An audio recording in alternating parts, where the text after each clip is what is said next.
Komið sæl og blessuð og velkomin í enn eitt Bridge-þáttinn hjá okkur á Samstöðinni. Við hófum þetta framtak fyrir nokkrum vikum og höfum ekki heyrt annað en að áhorfendum og hlustendum líki þetta vel.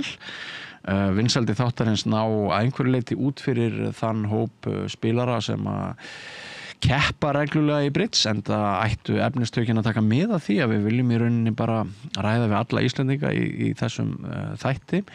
Hugaríþróttin Bridge hluti af ákveðinni menningu sem að hér hefur þrifist lengi og hlustendur og áhorfendur þurfa ekki að vera sérfræðingar í Bridge til þess að fylgjast með þessum þætti.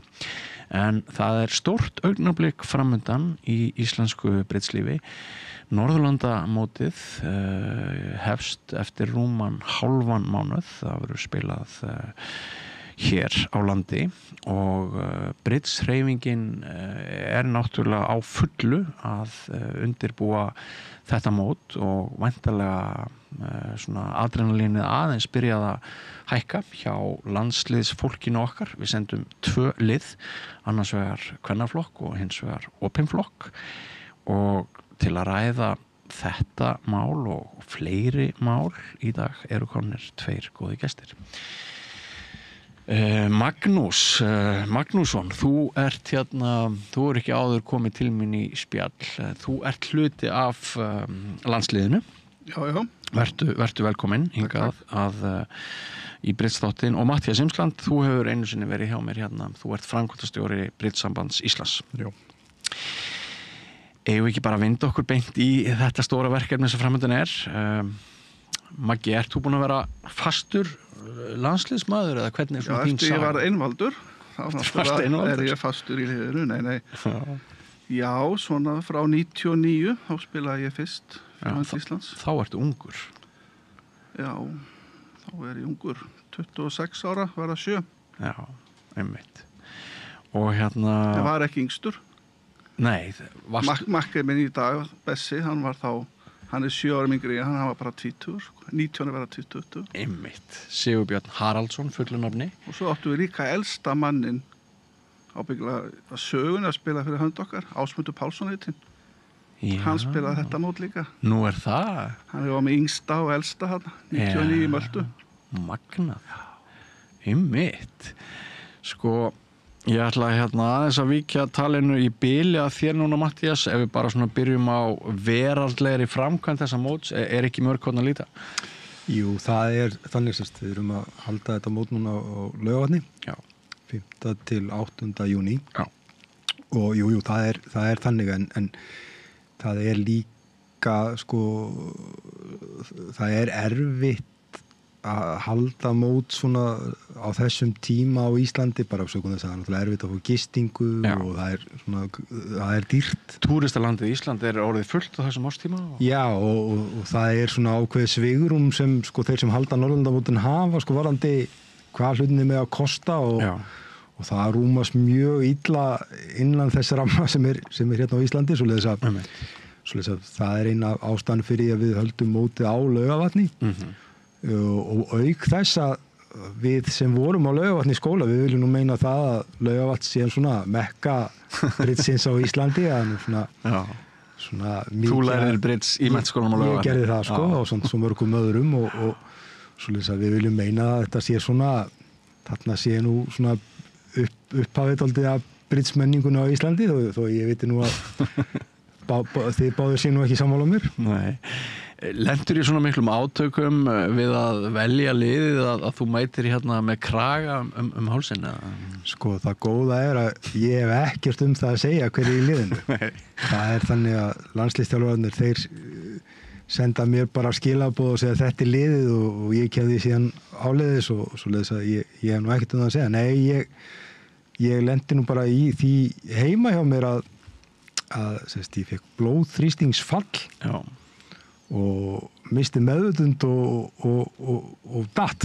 Svoleiðis að það var engin falleg saga með það, sko. Ég var nú, mér langaði nú mikið að segja þegar menn voru að spyrja mig hvað hefði gerst, að ég hefði verið í þyrlu og verið að hoppa út á fjallaskíðum, en það var ekki þannig. Ég var nú bara komast á klósitið og rúminu mínu þegar þetta gerist. Og varstu ekki að hugsa Bridge þegar þú félst? Já, sko, ég man nú eiginlega bara ekkert eftir því augnablikki, það var nú alveg líklegt að vera hugsa Brits, en Já, þú ert nú búin að vera vakinn og sofin í þessu og við höfum rætt það áður við fólk sem hefur komið hingað að þetta náttúrulega ótrúlega ástríða sem að þú hefur sýnt og átt mikið þátt í því að rífa upp svona meðvitund og vakningu gagnvart Britsíþróttinni. Ég átt miklar þakkir skilið fyrir það að mínum mati, segi ég sem virkur félagi í hreyfingunni cirka frá 94. En sko ef ég spyr þig áður en við yfirheyrum Magga, sko, hver eru þína væntingar árangur Íslands á þessu móti? Sko, það þannig að þetta er gríðarlega sterkt mót. Já. Og það þannig sérst bæði í kvennaflokknum og opnaflokknum og þá eru þjóðurnar að senda virkilega góða spilara. Auk þess þetta eru þjóðir sem eru yfirleitt með í til dæmis á Evrópumótum og heimsmeistaramótum eru yfirleitt meðal efstu þjóða. Og hafa meiri keppnisreynslu heldur en okkar lið þá. Já, og þetta náttúrulega sko eins og lönd eins og Noregur sko, þú veist, þar eru menn bara með sko atvinnumenn í röðum. Hins vegar það þannig að mitt mat sko að við komum óvenju vel undirbúin fyrir þetta mót. Já. Við höfum lagt mikinn metnað í þjálfun og undirbúning. Nokkura missera skeið. Já, og það hefur verið vel staðið að þessu með hjálp góðra manna líka að svona halda utanum þetta allt saman. Já. Og mínar væntingar eru þær sko í opnaflokknum að þá dreymir mig sigur. Já. Það náttúrulega eru þarna gríðarlega sterklega, ég gerir mig grein fyrir því og þetta getur náttúrulega farið í allar áttir. En í opnaflokknum á dreymum sigur. Já. Ég held að við gætum gert það. Já. Í kvennaflokknum og þá það þannig að það náttúrulega eru þarna gríðarlega sterkar þjóðir. Já. En ég held að íslenska liðið gæti á góðum degi eða góðum dögum svona náð góðum úrslitum og þá veit maður aldrei hvað gerist. Nei. Svoleiðis að mínar væntingar fyrirfram, ég ansi bjartsýnn og þá myndi maður vilja sjá allan einn titil. Já. Sem væri náttúrulega bara alveg stórkostlegt. Já, hann kæmi sér vel vegna þess að sko það hefur verið mikill uppgangur í Britsíþróttinni, nýliðanámskeið öll meira og minna full og margt gengi mjög vel, en svona árangur efst þarna við eigum hann aðeins inni kannski. Já, það þannig að það náttúrulega erfitt fyrir hreyfingu þessu okkar að vera með mjög öflugt afreksstarf. Við náttúrulega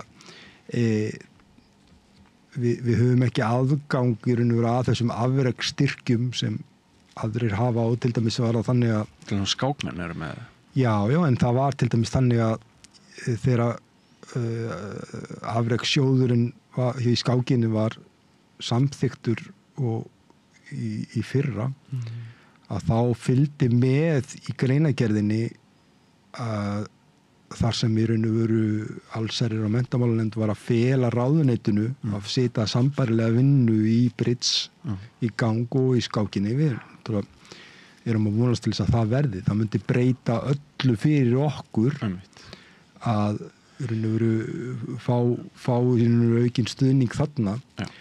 Og myndi bæði varandi barna- og unglingastarf og fyrir landsliðin sko, það myndi þetta algjör breyting sko, ef við gætum verið gefið aðeins í þarna. Það þarf ákveðið magna peningum til þess að geta vænst árangurs. Já, bara það auðvitað þannig sko, þó að við metum og eins og maður oft sagt áður sko, við árangurinn sem við metum okkar starf út frá ekki endilega mældu bara í titlum. Nei. Við viljum það að þeir sem sé að koma til okkar þeir séu ánægðir, þeim líður vel, það sé skemmtilegt, þetta fjöldahreyfing, við viljum að sem verður sé lítið brottfall og við mælum í raun og veru okkar árangur og afreksstarfurinn út frá þessu, út frá heildinni, þess að það í raun og veru það sé fjölmenn að mæta, fólki líður vel, sé lítið brottfall og þó auðvitað sé þannig að við stefnum á þessa titla að sjálfsögðu en þá það þannig sko að afrek meira heldur bara árangur þegar kemur að því að vinna titla. Já. Nú kæru áhorfendur og hlustendur áður en lengur haldið þá vil ég segja ykkur það að í næsta þætti rétt fyrir Norðurlandamótið verða fulltrúar kvenna landsliðsins okkar en ég ákvað að einbeita mér að Magnúsi og Mattíasi í dag. Magnús, við þekkjumst nú vel. Það langt síðan við hittumst fyrst á Britsmóti fyrir norðan. Við erum báðir norrlendingar. Þú ert töluvert yngri en ég en sko ég man fyrst eftir þér sem að mér fannst algjöru undrabarni og ekki rétt mér að rætur þínar eru á Húsavík? Jú, ég uppálinn þar og lærði mín fyrstu spor í Brits þar. Já, mér langar til þess að þú farir aðeins yfir svona þína sögu hvernig þú varðst Britsspilari. Sko, ég myndi nú segja eins og mamma og pappi sko, það var náttúrulega að spila á þessum tíma mikið í heimahúsum svona hjón að hittast og ég man eftir því ég var bara 7-8 ára og ég fekk að vaka til 10 kvöldið. Já. Þá var maður sendur inn í rúm sko og svo var pappi með eitthvað blað sko og það stóð standard á því sko. Já. Og þetta fekk maður að sitja og horfa á. Þarna verið að spila bridge sem sagt. Já. Og svo var maður alltaf að spila sko, rommi og allt þetta við ömmu og horfa að vist upp á elli heimili þegar langafa mín var að spila maður bara, þú veist, fengið þetta eitthvað í mig þar. Já. Og svo náttúrulega var ég mikið í skákinni og svo leggst skákfélag Húsavík einhvern veginn niður. Já. Það voru einhver ábyggilega máttastólpar sem að fluttu, það var oft flutt frá þessum stöðum. Já. Og ég ákvað að prófa britsið og það voru einhverju skólabræður mínu með mér og við fengum að fara hann í Britsfélag Húsavíkur og spila fyrsta árið okkar með forgjöf. Já, með forgjöf? Já, við spilum sem sagt, kunnum ekki neitt og við spilum alla leiki þar sem að í sveitakeppni sko, þar sem við byrjum með plus 10 impa í hverjum hálfleik sko, en töpuðum alltaf öllum leikum sko. Já. Ég fekk engin Ég held ekki sem fengi meistarasti fyrsta árið mitt sem spilaði brits sko. En sko nú hefði maður alveg getað vænst þess að í einhverjum öðrum klúbbi hefði bara verið sagt nei, strákar minni býðið bara, en þið hafi verið velkomnir. Þarna, já, ég fór nú einhver tíman áður og þá var hann eitthvað aðeins meira hostile sko, móttakan. Manstu hver var formaður félagsins þannig? Ég held að það hefði nú verið Björgvin Leifsson þarna því ég kom í seinna skiptið. Já, sem hélt nú lengi út í Britsþætti. Og hann spilaði með fyrsta skiptið. Já. Mamma var að vinna með honum upp í framhaldsskóla og spurði hvort það geti tekið strákinn. Og hann spilaði með hann fyrsta skiptið og spurði mig hvort ég spilaði Standard American og ég náttúrulega vissi ekki hvað var að tala sko. Svo bara þróaðist þetta áfram og við spilum heima og svo fór ég þarna til besta spilarans, hann bauð mér alltaf í heimsókn, þannig að þegar ég átti að vera að mæta í tíma í skólanum, þá var ég bara heima í honum og hann var búinn að gefa spil. Hver þetta? Hann hét Óli Kristinsson. Hann var svona búðarkall, hann var með þarna í búðina á Húsavík. Já. Og var alveg frábær spilari. Já. Og hann setti spilin í bakka úr ykkur bók. Ég kom heim til hans og við meldum spilin bara með vínakerfinu, hann kunni ekkert annað kerfi. Já. Og svo leta mig spila þess að í réttan samning sko. Já. Þá kannski meldum rámt og sagði nú átt að spila 6 baða. Já. Þetta kom ég bara dag eftir dag og hann svona kendi mér að spila úr. Já. Og ég held ég hafa lært alveg óhemmi mikið þarna bara á einni önn. Já. Og skrópaður í skólanum fyrir þetta? Já, og mamma var kennari og mér tókst að skrópa mig í gegnum framhaldsskólan og móðir mín var kennari í skólanum. Já, þetta nú frægt. Þetta er þetta enginn vita á kennarastofunni. Það má áætla að sko þú hafir fundið einhverja svona ástríðu, þetta hafi verið það skemmtilegast sem þú gerði. Já, og svo fórum við svona í fyrstu mótun okkar, þá kynntist ég Akureyringunum sem eru svona æsku vinir mínir, Skúli Skúlason og Stefán Stefánsson. Já. Og ég var nú að vinna þarna á Húsavík og svo var bara keyrt til Akureyrar. Já. Spilaði til 3 um nóttina og heim aftur, tilbúin 8 morgunin að vinna og það bara, maður var heltekinn. Já. og Anton Haraldsson og Pétur Guðjónsson trúi ég að hafi svona verið þegar einhverju leyti fyrir mig. Já, það var svona nokkrum árum setna þegar maður fór að geta eitthvað sko. Þannig maður náttúrulega bara að byrja að læra að spila. Já. Og eins og Sía skrifaði í bókinni sinni, þú þarft að taka svona period, eða svona tímabil, spila óhemju mikið til þess að fá þetta touch fyrir spilinu. Einmitt. Og ég held ég að gert þarna þegar ég 18, 19, 20 alveg. Já. Spila miklu meira þá heldur en ég ger í dag. Og sennilega býr lengi að fyrstu gerð, það er ekki slæmt að þetta gerist á þessu aldurspili. Ábyggilega mjög gott að byrja þarna þegar hugurinn er að mótast en þá og þetta er náttúrulega. Geturðu sagt mér hvað það var? Sko, nú ertu búin að nefna það að þú tældir og við sem þekkjum mannganginn í skák við náttúrulega, það mætti kannski lýsa því þannig að þetta er auðvitað náttúrulega bara þetta er leikur heilafrumunar og reynir á hann en hvað var það svona í britsinum sem að hérna, þú fjælst helst fyrir? Ég hef aldrei pælt í þessu ég bara fann mig þarna og þetta var eitthvað spennandi þessi áskorun og Jón Baldursson sagði við mig einu sinni viðtali að þetta væri eins og lífið allt, bara verkefni sem þú færði í lífinu nema bara, það er bara 6-8 mínútur og það hefur upp að miðju og endi og það er svo gott að hérna geta klára það og svo kemur bara nýtt verkefni. Vel sagt hjá Jóni. Já, einmitt. Ég man nú eftir því þegar ég spilaði fyrsta skipti í landsliðinu. Já. Þá var Jón náttúrulega svona algjört súperstar hérna á Íslandi eins og við vitum. Já. Og það var í unglingalandsliðinu og þá kom hann daginn áður fórum út og hélt svona 20 minna hálftíma ræði yfir okkur. Já. Og það fylgdi mér rosalega mikið bara að heyra þessa visku eins og að klára leiki. Já. Vandamál hjá britspilunum það að við sitjum kannski 2-3 tíma og svo gengur illa. Já. Og þú ert að reyna að vinna upp skaðan. Já. Algjörlega bannað í sjötta keppni. Sérstaklega í landsliðum þar sem eru 2 góð pör og hitt pari getur verið með súperleik. Þú veist það náttúrulega ekki. Nei. Og svo líka þú ert með gott blað, þá ert hann svo spenntur að fara bera saman og þú ert að fara að vinna leikinn og þá þarf að halda mesta fókus því að það getur verið hroðalegt hinum með. Sama þema, sko, þú veist ekki hvað að gerast. Þú verður að klára leikina. Já. Og þetta bara svona þessu litli punktar sem hann kom með. Já. Ótrúlega gaur, sko. Alveg magnaður, sko. Og ég sjálfur fell ofta á þessum skyndiprófum, bara svo ég segi það, sko. Að hérna, ég kannast við þetta að ætla að bjarga vondaspilinu og úthaldið og allt það, þú kannski líka, Matthías? Það náttúrulega er líka þannig að þú veist, þegar við erum að spila þessa landsleiki og þá erum við að spila við atvinnumenn og þeir vinna bara við þetta. Já.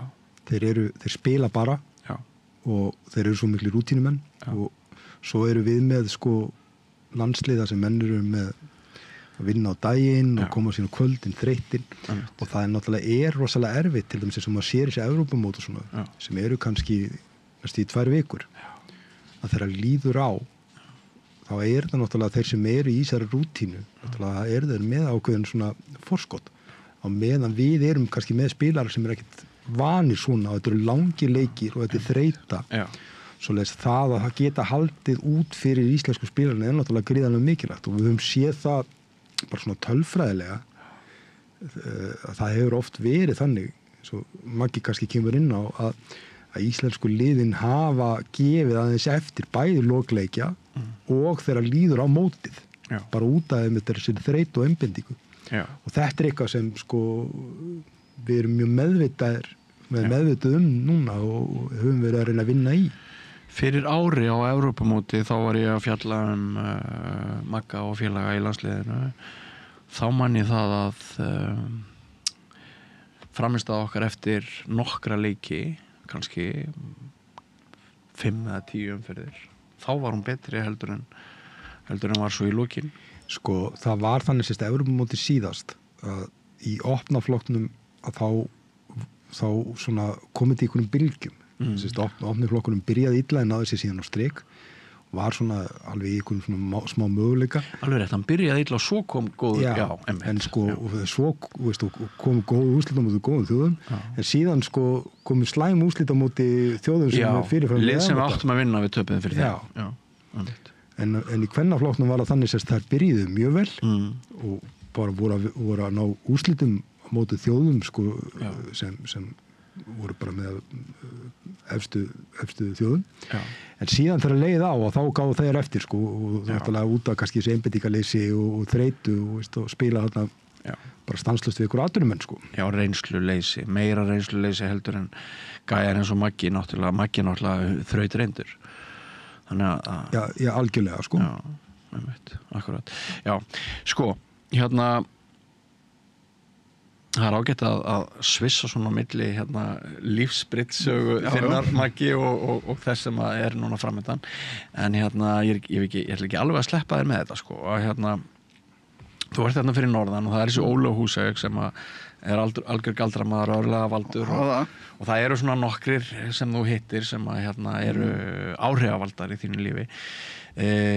Svo flyttur þú suður eða hvað? Nei, svo bara ég að spila við 1 ár við Jón Baldursson þegar ég 25 ára. Já. Þá ertu fannin að hlaðin Íslandsmeistaratitlum, ekki satt? Þá vorum við nýbúin að vinna sko 97. Þá vorum við Íslandsmeistarar fyrsta sinn. Þannig Akureyrasveitin. Já. Ásamt Jónasi Pjælings og Steinari Jónssoni, Steinari Sigfirðingur og Jónas B. var nú Reykjavíkur. Þú, Sigurbjörn, Pétur Guðjóns, Anton og þessi tveir. Já, þeir bræður, Anton og Sigurbjörn, ég var að spila Pétur þá. Já. Lærði líka mikið að sko svona að róa mig kannski hans niður við borðið að spila Pétur. Já. Maður dálítið æstur á þessum yngri árum. Já. Hann meira svona, hann var svona hálfgerður guðfæðir eins og vest fyrir norðan. Já. Og ég held að þetta ár sem ég spilaði Pétur og við varum mjög sterkir sko. Unnum Böttlerinn, þetta Íslandsmót 97. Já, vel gert. Og vorum ábyggilega með betri pörum þá. Já. En svo bankaði Jón á mig og ég fór að spila við hann í Bandaríkjunum og svona. Já, þeir fóruðu að spila í Bandaríkjunum? Já. Það var náttúrulega ekki að vera að kaupa mig, það var að vera að kaupa hann og ég fylgdi nú bara með sko. En það má segja að þú hafði þá verið atvinnuspilari? Já, frá þessum tíma, þú veist, svona flytið til Svíþjóðar og kynnist konu þar. Já. Þessu kynnist henni í Chicago í ammali Hjördísar, Eyþórsdóttir okkar. Já. Okkar fremstu britskonu? Já, eiginlega bara fremsta spilaran. Ég meina, hún náttúrulega topp 10 ábyggli í heiminum að konum sko. Sem flutti gaggert til Bandaríkjanna til þess að vera atvinnumanneski og bara tókst það bara 1 og 3. Já. Hún átti ammali og þá kynntist ég sænskri konu og bara svo sem var bara einn hana. Ég bara flutti til Svíþjóðar og var þar í 6 ár. Já. Sko, það hellingur af fólki núna sem veit ekkert hvað það ert að tala um. Hvað atvinnumennska í Brits? Atvinnumennska í Brits svona nánast bara þannig að það sem sagt fólk sem á pening sem að langar að árangri og það bara borgar góðum spilurum laun fyrir að spila með sér í sveit. Já. Og makker líka eins og Dísa að gera í Bandaríkjunum, hún að kalla að spila við kuna sko. Já. Þannig að stundum hringja henni Rauðugu í Magnús Magnússon og segja ég skal borga þér X peninga og þú nennir að koma með mér þetta mót og þú verður makkið minn. Og svo getur símtalið líka verið þannig, ert þú til í að koma með þínum besta makker og mér dætti í hug hvort ég og kona mín við getum verið með ykkur í sveit og þið myndir fá ákveðna umbun fyrir það. Þannig, þetta er vísu ekki hér á Íslandi. Nei. Ég hef aðeins spilað svona nokkur mót þar sem ég er borgað fyrir sko, en þetta er nú voðalega lítið hérna sko. Já. Og í Svíþjóð sko þá var ég að vinna fyrir Sænska britskólan sem var alveg gríðarlega stór. Já. Það stæðsti klubbur í Evrópu, St. Erik hérna í Stockholm. Já. Og þar hérna á kvöldin, sett á daginn og kvöldin og svo spilaði ég líka við hinn og þess og þá fekk ég bara fyrir svona hvert sessjón borgað fyrir að spila við. Já. Svo vorum við með ferðir svona fyrir eldri borgara svona til Kanari og með Britsbú, þannig að það var bara Brits út í eitt, þannig að maður var náttúrulega atvinnumaður í þessu. Já. Og ertu góður á þessum tíma? Já, þarna ég var að spila í bestu sveitin í Svíþjóð, sko, með sænsku landsliðsmönnum og ég spilaði einn sem hefur orðið Evrópumeistari, Tommy Gullberg. Já. Og þar held ég að ég hef nú lært mest í mínu ferli. Já. Líka ekki bara britslega sér, líka bara svona hvernig maður á að koma fram við borðið og svona, og þú veist, að ekki æsa sér alltaf og þú veist, þetta hefur svo slæm áhrif. Já. Taka slæmu spilunum eins og sagðir á þann. Já. Þannig lærði ég helviti mikið, þannig lærði ég ansi mikið að spila þannig kall. Ég tók eftir þessu þegar þú byrjar að breytast í borðið, það var eins og kæmið þarna 9 ára aukinn þroski. Þú varst með Sigurbirni Haraldsinni, þarna Bessa sem þú núna aftur byrjar að spila við. Já, við spilum frá, ég flytt heim 2006, 5-6 og þá hann að spila Bjarnar Hólmar sem svona við landsliðum núna, einn okkar bestu spilurum. Stundu kallaða meistarinn. Meistarinn. Og við spilum þarna í 4 ár. Já. Hættum svona 2012, þannig að 2008 til 12. Já. Og svo ákveðum við þegar Jón fór frá. Já. Þegar Jón var veikur þá Jón Baldursson. Ræddi ég aðeins við Jónum það að ég yrði svona sem landsliðseinvaldur. Já, sem var landsliðseinvaldur undan okkur. Já. Að vera svona back-up og fara að spila í Bessa ef færi eitthvað illa. Já. Þannig að þið prófuðu að taka aftur upp þráðin. Og það var erfitt fyrst. Það var langur tími, sko. Það var mikla breytingar í öllu og maður orðin það gamall, sko, komin hann aldur að það miklu erfiðar að læra öll kerfi og svona núna, ég finn það alveg. Þannig að þetta er miklu meiri vinnu sem það þarf að leggja í þetta núna. Og Bessi mikill kerfiskarl?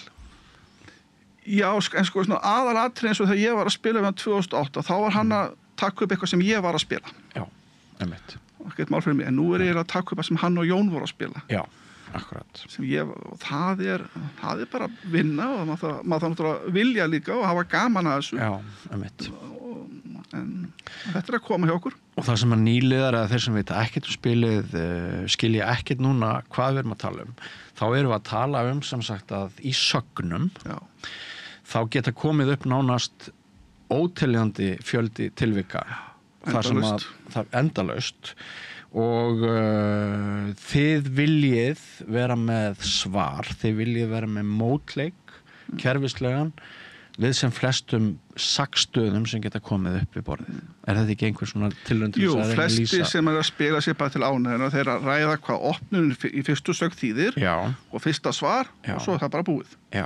Við erum kannski að fara svona 3., 4., 5. hring. Já. Og þetta er náttúrulega bara svona endalaus minnisatriði og svo er alltaf komið eitthvað upp og bara vorum að spila við Dani núna bara fyrir nokkur dögum á netinu. Já.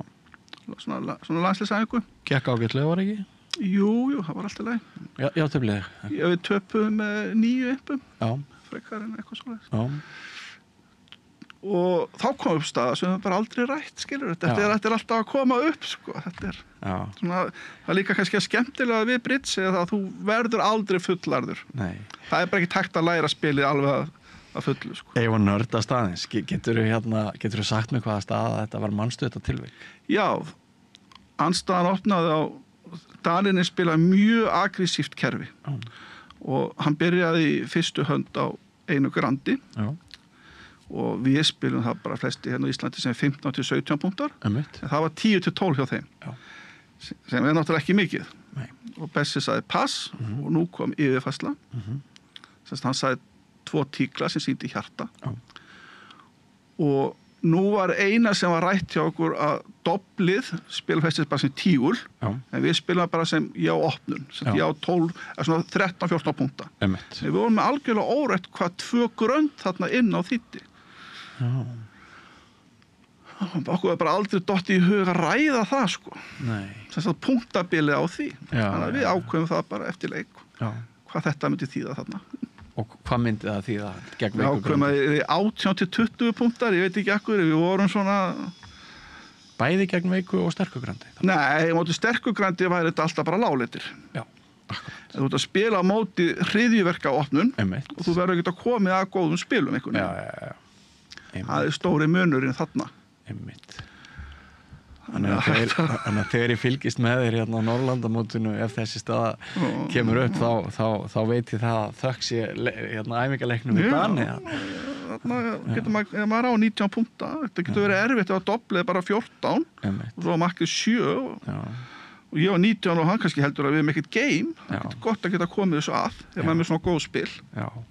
Ég hef sagt það áður í þessum þætti að ég tók viðtal í Fréttablaðinu við Jón Baldursson þegar hann var orðinn landsliðsfyrirliði og hann sagði ég þarf ekkert að kenna þessum strákum að spila úr en það er í kerfinu sem að allir imbarnir liggja og við þurfum landslið sem spilar betra kerfi. Já, rúmlega helmingur og alveg upp í 60, 70, 80% af því hvernig leikir fara er í sögnum. Já. Af því allir spilarnir sem er að spila í svona mótum eru það góðir að spila úr og í vörn. Já. Að kerfið og við erum í réttum samning. Einmitt. Það snýst rosalega mikið um það. Einmitt. En var ekki einhver lífskafli þar sem þú svona nánast mistir áhuga á bridge? Jú, ég var alveg hættur í að spila fyrir landslið. Ég spilaði í svona 6-7-8 ár áður en þetta koma og Jón tók þetta að sér. Já. Þá baða mig að vera svona eitthvað kringum þetta. Já, hvað gera fyrir hann og svo bara kemur áhugin aftur og er það ekki bara svo allt annað í lífinu, þú veist. Finnur hamingjuna kannski og getur komið að þið langir kannski bara að fara að spila aftur með landsliðinu og svona. Já. Jón talaði oft við mig um þetta undur norðursins, hve margir öflugir bridgespilarar hefðu orðið til á Akureyri og í nágrenni, honum fannst það alveg stórmerkilegt og það er virkilega gaman að því sko hvað bridgestarfsemin er þrátt fyrir allt ennþá nokkuð dreifð og nær út ýmsar koppagrundir, er það ekki, Matthías? Jú, það er þannig, það náttúrulega spilað víða land og það var til dæmis mjög gaman að sjá það sérst það var Austurlandsmót í sveitakeppni núna fyrir stuttu síðan og það var mjög gaman að sjá svona þarna voru koma sveitir allstaðar af og það var gaman að sjá til dæmis að Vofferingar þeir mættu með sveit og þeir, ég minna að þeir hafa voruð í öðru sæti og þarna og Hottfirðingar mættu með 1 eða 2 sveitir og það er svo gaman að sjá þetta sko, það er að koma þarna frá frá sveitafélögunum út allt og þetta sér maður líka á svo stóru bridgesmótum eins og bridgehátíð og fleira sko, þetta er svona ákveðin rómantík í þessu sko, hvað það er spilað út allt og til dæmis eins og núna hef ég tvisvarsinnum í bikarnum verið dregin á móti sveit frá Hólmavík þar sem maður mætir og spilar í gömlu flugstöðinni og þetta er svona ákveðin rómantík í þessu. Já, einmitt. Þú segir bikarnum, þegar næsti þáttur okkar hér á samstöðinu bridge fer í loftið, þá verður búið að draga í bikarkeppninni.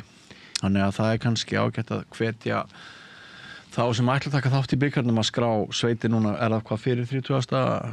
Já, það verður dregið fyrir 1. júní. Já. Svoleiðis að í 32 liða úrslit svoleiðis að bara hvetja alla til að vera með þetta er alveg stórkostleg skemmtun bikarkeppnin og menn hafa það heilan mánuð fyrir fyrstu umferðina til að spila. Já. Að sveit frá Ísafirði hún hérna ef hún er heppin þá fær hún heimaleik og þá hérna gæti hún kannski bara einhver amatörur í Ísafirði gæti bara fengið einmitt Magga og félaga í landsliðinu í heimsókn. Já, veist, og þetta er bara mjög algengt, það er akkurat svona sko, ég meina í fyrra minni mig að Hottfirðingarnir hafi fengið heimaleika á móti betri ferðum með þessum Björn Eystein sem náttúrulega var landsliðsinnvaldur þegar Ísland var heimsmeistari fyrir þeirri sveit sko en svoleiðis að þetta er skemmtilegt. Mjög skemmtilegt. Og Austfirðingar af því við erum að tala um þá þeir heldur nú aldrei glæsilegt kjördæmamót þarna á Borgarfirði eystra daginn og maður bara, ég komst ekki sjálfur en spilararnir ótrúlega ánægði með það þannig að þetta er ennþá svona eitthvað sem að næri yfir allt landið okkar. Já, þetta kjördæmamót sem minnist á þetta er mót sem er spilað einu svona ári og það eru gömlu kjördæmin pluss Færeyjar. Færeyingar eru með okkur í þessu og þá það spilað í raun og veru, þá mætir hvert kjördæmi með 4 sveitir. Og það spilað í raun og veru. A, B, C og D-borð. Akkurat. Og það svo skemmtilegt að samstarf okkar við Færeyinga hefur verið mjög gott. Og þeir í raun og veru, við höfum bara gert þá einu kjördæminu hjá okkur. Og sérst í undirdeildi íslenska breidsríkinu. Já, og það bara verið frábært samstarf á milli og til dæmis í hitti fyrir að þá héldu þeir kjördæmamótið og þá var bara haldið í Færeyjum. Ég veit það. Þar var ég og fannst mjög gaman. Já, og þá náttúrulega eru bara allir íslensku spilarar að fara til Færeyja að spila íslensk kjördæmamót. Já, akkurat. En Magnús, ég veit ég þarf að sleppa þér, þú þarft að rjúka til annara verkefna, en sko það þú og Sigurbjörn Haraldsson Bessi, þið eruð sumir segja að þið séuð akkerispar, en ég ætla nú ekki að setja auka þrýsting á þig og þér kannski ekkit slíkar skilgreiningar gefið, en hver eru hinn tvö pörin? Aðalsteinn Jörgensen og Birgir Jónsson, þingmaðurinn okkar, eða fyrirvændi þingmaður. Já, og Aðalsteinn fyrirvændi heimsumdari. Já, allir náttúrulega búin að vera í þessu forever. Ég held hann hætti aldrei, sko. Nei, ég veit. Það verði ekki bara... Já. Og svo eru Matthías Þorvaldsson og Bjarni Hólmar Einarsson. Já. Og þeir vera kannski með, það ekki alveg 100%. Og svo það eru fleiri pör, við erum með svona landslýshóp sem að Bessi stýri og ég. Já. Þannig að menni alltaf séns, sko. Við tökum ekkert ákvörðun strax, sko, hverju var svo í Evrópuliðinu og svona, þannig að menn að standa sig vel og æfa vel og það kannski til að segja frá því, sko, að þessi vegferð sem við höfum verið á með opnaflokkin að það þannig að Evrópumótið verið haldið í Lettland á næsta ári og þeir hafa farið á stað í þessa vegferð sem þeirra með Jóni Baldurs og Einari Guðjóns og fleirum, að þá var það þannig, sko, það var ekkert verið að ákveða hvaða spilarar var að spila, en markmiðin var að á þessu Evrópumóti sem á næsta ári, að þá myndu menn toppa og menn myndu þá komast áfram á heimsmeistaramót til að fara að keppa heimsmeistaratitil. Já, það markmið. Og það það sem við erum búin að vinna að, sko, svoleiðis að öll okkar skref hafa verið skref í þá átt að toppa í raun og veru þá þarna 2026. Raunhæft, Maggi? Já, absolutt. Ég trúi því að við munum gera það. Já. Þetta gríðarlega spennandi. Ég finn alveg hvernig ég bara æsist upp hérna núna með 2 vikna fyrirvara. Ég hef alveg ótrúlega gaman að ég fylgjast með. Bara svo fólk viti það er náttúrulega bara endi í topp 7 á Evrópumótum. Já. Og ekki þú ekkert í topp 3. Nei, en ég hef alveg rosalega gaman að fylgjast með ykkur og þegar þið eruð ekki, sko, á BBO, þegar maður ekki að horfa á spil fyrir spil, þá maður alltaf að refresha skortöfluna og maður búin að skoða spilin hvernig það liggur og svona, og ég svo heldtekinn að hérna konana engu sambandi við mig og það alveg slatti af fólki sem að, sko, hérna algjörlega bara, það snýst allt þetta. Já, sko, það sem við höfum séð bara til þess í þessum beinu útsendingum sem við erum með á BBO, við erum að sýna þá frá einu leik, það þýðir að vera að senda frá 2 borðum, að við höfum verið að sjá, sko, allt upp í 1000 manns að fylgjast með á þessum 2 borðum, svo að maður hefur oft verið bara mjög hissa á því, sko, því líka fjöldir að fylgjast með þessum útsendingum. Maggi, ég veit ekki hvort það má segja að gangi þér vel, en ég ætla nú samt að gera það. Gangi þér og þínu vel og hérna á Norðurlandamótinu fyrst til að byrja með, krefjandi verkefni og vonandi bara það rétt sem Matthías segir að ef hlutirnir falla með réttum hætti þá gætum við aftur orðið Norðurlandameistarar svolítið síðan við hérna náðum því. Og Matthías Simsland, kærar þakkir fyrir hérna öll þín góðu störf og fyrir að vera hérna með Magga og líka vera gaman að heyra svona hvernig þín forsaga var í britsinum. Og þökkum fyrir hennar þátt. Ég veit eins og í fjölskyldu minni að konan og mamma og pabbi þau horfa á þetta alveg og finnst það mjög skemmtilega þáttu þó þau spila ekkert mikið keppnisbritt, sko. Já, gaman að heyra. Matti segir, sko, að séu 20.000 Íslendingar sem að kunna í mannganginni í britsinum. Þetta stór hópur. Já, svo margir sem hafa, sko, á lífstegni bara í kaffistofum eitthvað mann, lært svona smá manngangi. Já. Alla sem ég hef heyrt að fólki mjög ánægð með þátt hjá þér. Frábært, takk fyrir og þakka þér fyrir komuna, Matthías. Takk. Og þættinum þá lokið hjá okkur í kvöld, kæru hlustendur og áhorfendur. Rauðaborðið verður hér aftur klukkan 8 annað kvöld. Rétt aðeins að minna á það að ef þið eruð aflögufær og hafið ekki gert styrktaraðilar eða áskrifendur, þá getið þið farið inn á vefslóðina samstöðin.is, hakað þar við flippa sem ástendur áskrift og fyrir aðeins 2750 krónur eru þið orðnir eigendur þessa fjölmiðils sem að hefur notið vaxandi velgengni á Íslandi. Það verður bara að segja eins og að þannig það og þökk ykkur og hvað þið eru duglega að tala vel okkur, dreifa efni og styrkja okkur. En ég heiti Björn Þorláksson, verið sæl. Segðu það á Samstöðinni. Samstöðin í eigu hlustenda, áhorfenda og lesenda. Sláist í hópinn og gerist áskrifendur.